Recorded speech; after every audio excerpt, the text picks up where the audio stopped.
Classic polo menswear brand இப்போ Chennai வரப்போறாங்க. Retail franchisee பிசினஸ்ல invest பண்ண இன்ட்ரெஸ்டடா இருக்கிறவங்க கால் பண்ணுங்க 9363393633.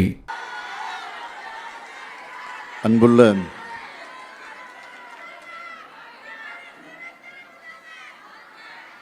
திராவிட முன்னேற்ற கழகத்தினுடைய மகளிர் அணி, மகளிர் தொண்டரணி ஆலோசனை கூட்டத்திற்கு தலைமையேற்று எழுச்சியோடு உரையாற்றி அமர்ந்திருக்கக்கூடிய கழகத்தினுடைய துணை பொதுச் செயலாளர், நாடாளுமன்ற குழுவினுடைய தலைவர், என்னுடைய அருமை தங்கை கனிமொழி கருணாநிதி அவர்களே,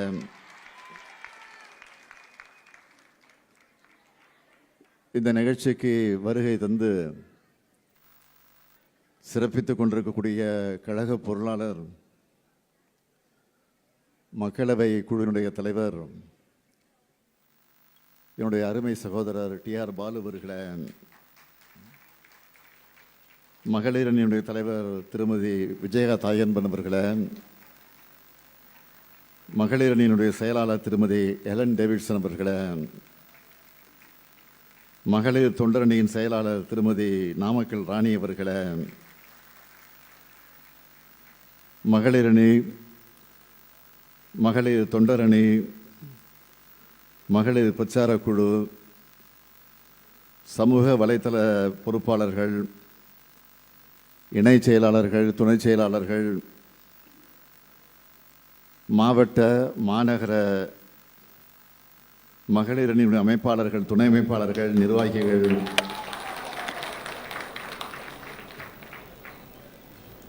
என் உயிரோடு கலந்துள்ள தலைவர் கலைஞர் அவர்களின்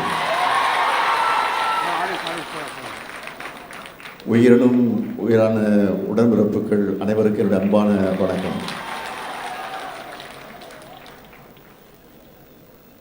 மகளிர் அணியின் சார்பில்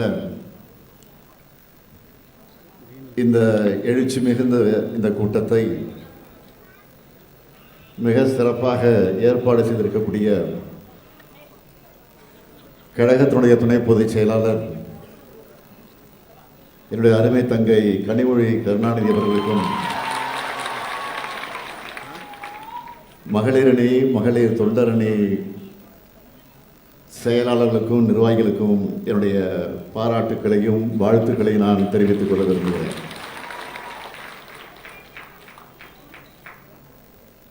தேர்தலுக்கு முன்ன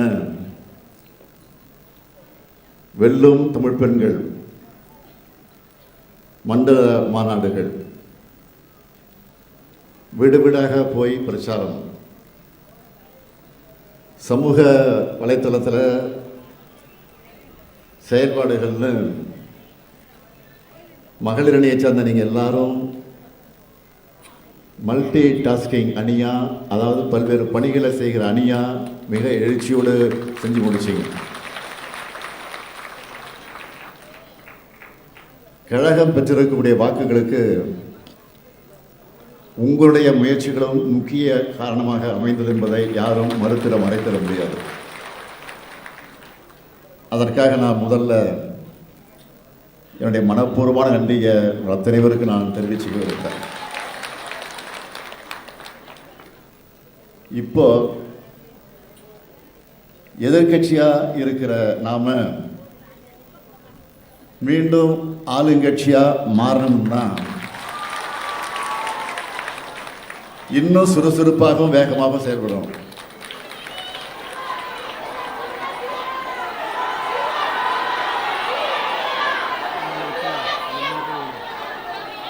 அதுக்கான களமாகத்தான் இந்த கூட்டம் நடந்துகிட்டு இருக்கு. 6 மாதம் கூட விமர்சனம் பண்ணாமல் இருக்கிற மாதிரி இந்த ஆட்சி நடக்குமா அப்படின்னு நான் கலந்து கொண்ட சில நிகழ்ச்சிகளில் பேசினேன். ஏற்கனவே நடந்த நிகழ்ச்சிகளில் நான் பேசினேன். உடனே அதை உண்மைக்கு மாறாக திருச்சி ஆட்சியை கவிழ்க்க சதியா அப்படின்னு கேட்டு நம்ம எதிரிகள் அழ ஆரம்பிச்சிட்டாங்க. ஏற்கனவே நான் நிறைய முறை சொல்லிட்டேன். இன்னொரு முறையும் இந்த கூட்டத்தில் நான் தெளிவாக சொல்ல விரும்புகிறேன். திமுக கழகம் பொறுப்பான விழிப்பான எதிர்க்கட்சியாக தன்னுடைய கடமையை உறுதியாக செய்யும். இந்த ஆட்சியுடைய தோல்விகளை நாம் தொடர்ந்து சுட்டி காட்டுவோம், கேள்விகளை கேட்போம். அடுத்து எப்போ தேர்தல் இருந்தாலும் மக்களை இந்த ஆட்சியை அகற்றுவாங்க.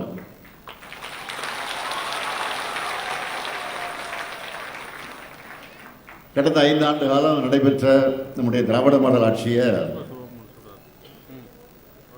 மகளிருக்கான ஆட்சி தான் என்பதை பற்றி இங்கே எனக்கு முன்னால் தலைமையேற்று பேசிய சகோதரி கனிமொழி அவர்களும் குறிப்பிட்டு சொன்னார்கள். முதல் கையெழுத்து ஆட்சிக்கு முதல் கையெழுத்தான விடியல் பயணத்தில் தொடங்கி கலைஞர் மகளிர் உரிமை திட்டம், புதுமை பெண் திட்டம்னு ஏராளமான புதுமையான திட்டங்களை நாம் தான் உருவாக்கணும். அது மக்களுக்கு சரியாக சென்றடைதான பார்த்து செஞ்சு கொடுத்தோம். அது மட்டுமல்ல, இப்போ நடந்து முடிஞ்ச தேர்தல் எலெக்ஷன் நேரத்தில் கூட பெண்களுக்காகத்தான் நிறைய வாக்குறுதிகளை நாம் கொடுத்தோம். குறிப்பாக சொல்லணும்னா 8000 ரூபாய் கூப்பன் கொடுக்கிற இல்லத்தரசி திட்டம். அது மட்டுமா, உரிமை தொகை உயர்வுன்னு இப்படி நிறைய இருக்கு. ஆனால் இப்போ மக்கள் என்ன நினைக்கிறாங்கன்னு நீங்கள் சோசியல் மீடியாவில் நிறைய வீடியோக்களை பார்த்துருப்பீங்க. நாள்தோறும் நடைபெறக்கூடிய குற்றச்சம்பவங்கள், சென்னையும் பல ஊர்களையும் இருட்டில் மூழ்கடிக்கக்கூடிய மின்வெட்டு, விவசாயிகளுடைய பயிர்க்கடன் தள்ளுபடின்னு நடந்த நாடகம்னு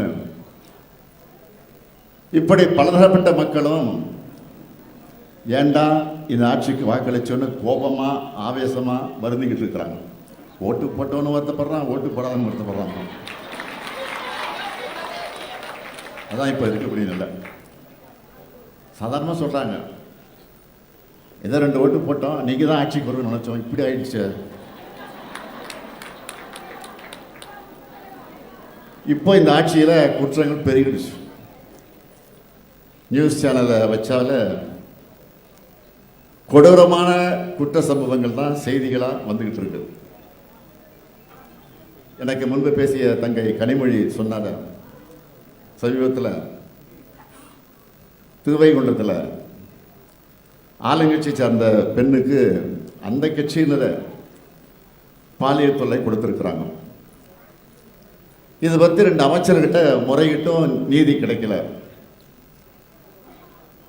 நேற்று கூட ஆலந்தூர்லையும் சேலத்துலையும் ஆளுங்கட்சியை சேர்ந்த நபர்களை பாலியல் குற்றங்களில் ஈடுபட்டதாக செய்திகள் வந்துச்சு. தேர்தலுக்கு முன்ன இன்னைக்கு இருக்கக்கூடிய முதலமைச்சர் பேசின எல்லா கூட்டத்திலையும் பெண்கள் பாதுகாப்பு பற்றி தான் தொடர்ந்து பேசினார். இன்னொன்று சொன்னார், எங்கே நல்ல விஷயம் நடந்தாலும் அது நம்ம பசங்க தான் செஞ்சுதான் இருக்கணும்னு சொன்னார். ஆனால் இன்றைய நிலை என்ன? தமிழ்நாட்டில் பெண்களுக்கு எதிரான பெரும்பாலான குற்ற செயல்களில் தாவேக்கா நிர்வாகிகள் தான் சம்மந்தப்பட்டிருக்காங்கன்னு செய்திகள் வந்துகிட்டு இருக்கு. பிரச்சாரத்தை பேசும்போது தாவேக்கா ஆட்சி பாதுகாப்பு கொடுக்கணும்னு சொன்னாங்க. ஆனால் இப்போ தாவேக்கா கிட்ட இருந்து பாதுகாப்பு வேணும்னு மக்கள் கேட்குற நிலைக்கு இன்னைக்கு தமிழ்நாடு வந்து.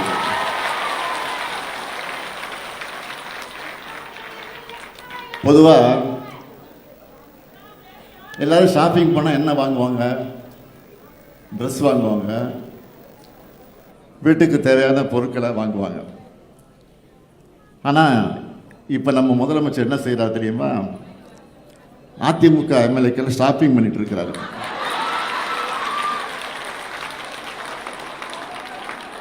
நமக்கு என்ன சந்தேகம்னா, அவர் ஆட்சி மேலே அவருக்கே நம்பிக்கை இல்லையா? அல்லது அவருக்கு ஆதரவு கொடுத்து கொண்டிருக்கக்கூடிய மற்ற கட்சிகள் மேலே நம்பிக்கை இல்லையா? முதல்ல அவர் ஆட்சியை காப்பாற்றிக்க அதிமுக மிலைக்கல தாவேக்காவுக்கு ஆதரவாக வாக்களிக்க வச்சார்.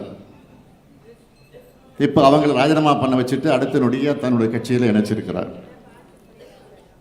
இந்த மாதிரி நியூஸ் எல்லாம் பார்க்கும்போது உங்களுக்கு என்ன ஞாபகம் வரும்?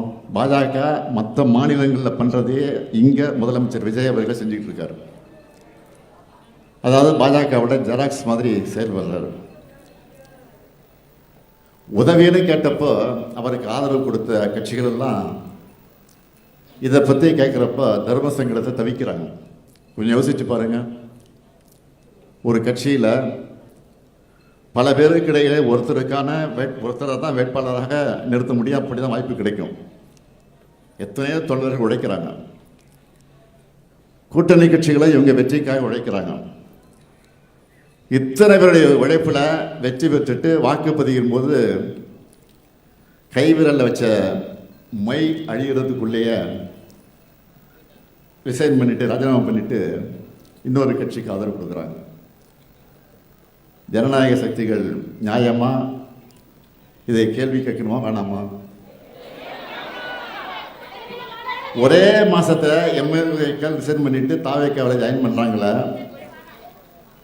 அந்த அளவுக்கு அப்படி என்ன ஆஃபர் தாவேக்காவில் கிடைச்சிருக்குன்னு பேசணுமா வேணாமா?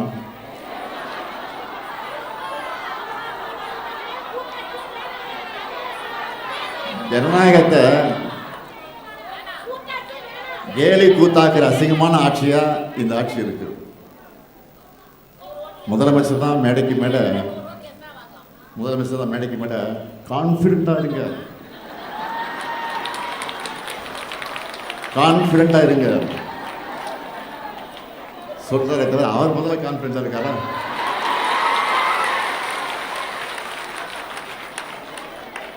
அதனாலதான் தேர்ந்து போன சக்தின்னு சொன்னவங்க கூட உறுப்பினர்களை திருடிட்டு இருக்காரு.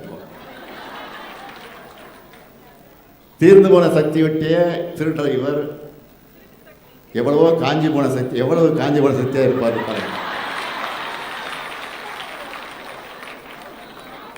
பாலியல் வன்முறைகள், அறிவார் வெட்டு, பெட்ரோல் குண்டு வச்சு நடக்கிறதெல்லாம் பார்த்து யாராவது விமர்சிக்காமல் இருக்க முடியுமா? வாக்குறுதிகள் நிறைவேற்ற டைம் தரணும். ஆனால் பொதுமக்களுடைய பாதுகாப்பு பற்றி எப்படி பேசாமல் இருக்க முடியும்?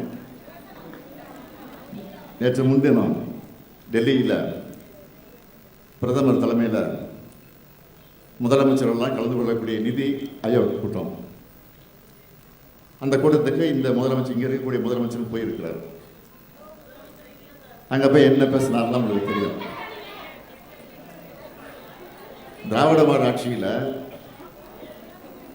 தமிழ்நாட்டு உரிமைகளுக்காக நாம் வச்ச கோரிக்கைகள் சிலவற்றையும், நம்ம ஆட்சியில் செஞ்சிருக்கக்கூடிய சாதனைகளில் சிலவற்றையும் தன்னுடைய உரையில் அவர் பேசியிருக்கிறார். முதலமைச்சராக இருந்த விஜய் பேசியிருக்கிறார்.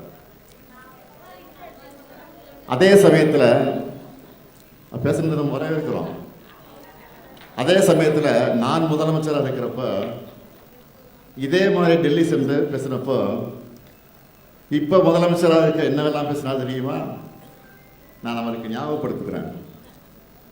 அமலாக்கத்துறை வழக்கில் இருந்து தப்பிப்பதற்காக போனாங்க. பாஜக காலில் விழுந்து மறைமுக கூட்டணி வச்சிருக்காங்க. அதனால தான் குரூப் ஃபோட்டோ எடுக்கும்போது முன் வரிசையில் நிற்க வச்சு ஸ்டாலினுக்கு இடம் கொடுத்தாங்க. இதெல்லாம் யார் சொன்னது? அவர் சொன்னது. இப்போ நீங்கள் என்ன பண்ணிட்டு வந்திருக்கிறீங்க? நான் கேட்கவா?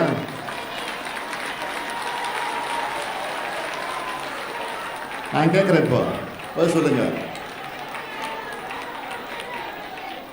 மிஸ்டர் சீஃப் மினிஸ்டர், மாண்புமிகு முதலமைச்சர்,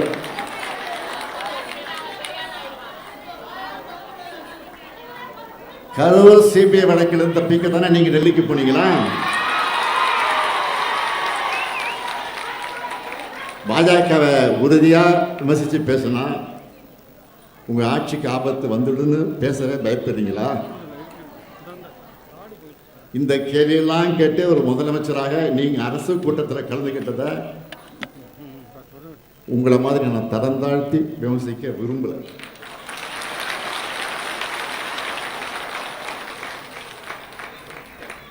மும்மொழி கொள்கையை அமல்படுத்த அதை மறுத்த காரணத்துக்காக தமிழ்நாட்டுக்கான கல்வி நிதியை ஒன்றிய பாஜக அரசு விடுவிக்காம பிளாக்மெயில் பண்ணாங்க.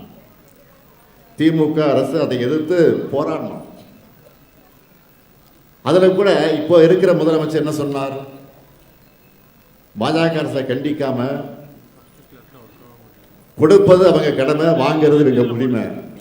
ஆனால் பாசிசமும் பாயாசமும் எல்கேஜி யூகேஜி பசங்க மாதிரி சண்டை போடுறாங்கன்னு நக்கல் நையாண்டி பண்ணீங்கள. இப்போ நீங்கள் மட்டும் என்ன பண்ணிட்டு வந்திருக்கீங்க? நிபந்தனைகள் இல்லாமல் நிதியை கொடுக்கணும்னு தான் நீங்கள் கேட்டிருக்கீங்க. இப்படி தான் செய்ய முடியும். ஏன்னா இது சினிமா இல்லை, ஆட்சி நிர்வாகம். மாநில உரிமைகள் சார்ந்த எதுவாக இருந்தாலும், மாநில உரிமைகள் சார்ந்த உரிமைகள் எதுவாக இருந்தாலும் திராவிட மாடல் அரசு போட்டு தந்த ப்ளூ பிரிண்ட் படிதான் யாராக இருந்தாலும் செயல்பட முடியும்.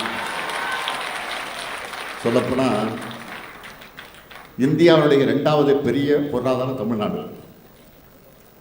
பெண்கள் அதிகம் தொழிற்சாலைகளில் பணிபுரியக்கூடிய மாநிலம் தமிழ்நாடு.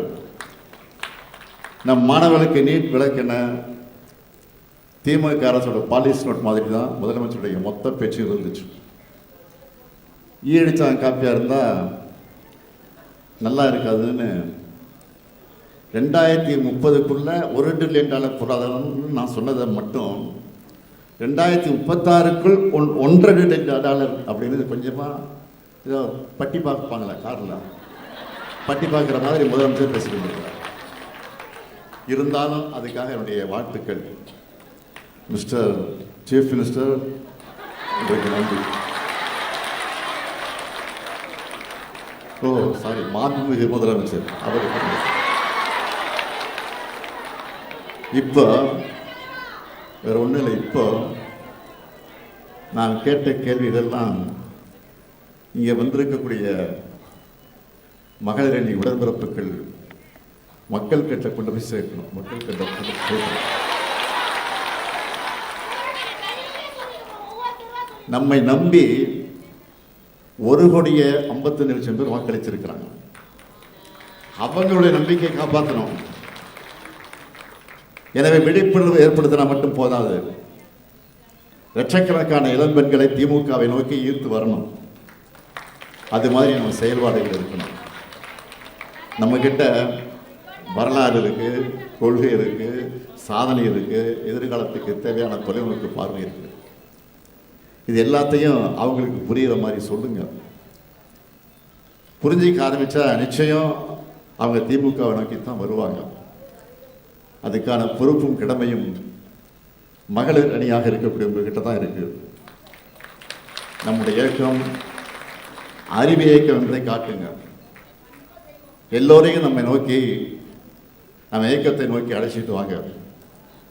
தலைவர் கலைஞர் தான் சொல்லுவார் அடிக்கடி, கட்சி என்பது தலை, ஆட்சி என்பது கிரீடம். தலை இருந்தால் கிரீடத்தை எப்போ வேணுமாலும் வச்சுக்கலாம். ஆனால் கிரீடத்தை மட்டும் வச்சுக்கிட்டு தலையை தேட முடியாது. இப்போ நாம் தலையை பலப்படுத்துகிற பணிகளை தொடங்கி இருக்கோம். நம்முடைய பலம் நம்முடைய கட்சியோட அமைப்பு முறை. அதனால்தான் இந்த கருணாநிதியின் வாழ்க்கையே முடிஞ்சாலும் திமுகவின் வாழ்க்கை முடியாது தலைவர் கலைஞர் சொன்னார். திமுகவின் பயணம் தொடர உங்களுடைய உழைப்பை கொடுங்க கொடுங்க கொடுங்கன்னு இன்னும் சொல்கிறேன். நான் எப்பொழுதும் உங்களுக்கு அண்ணனாக, தம்பியாக,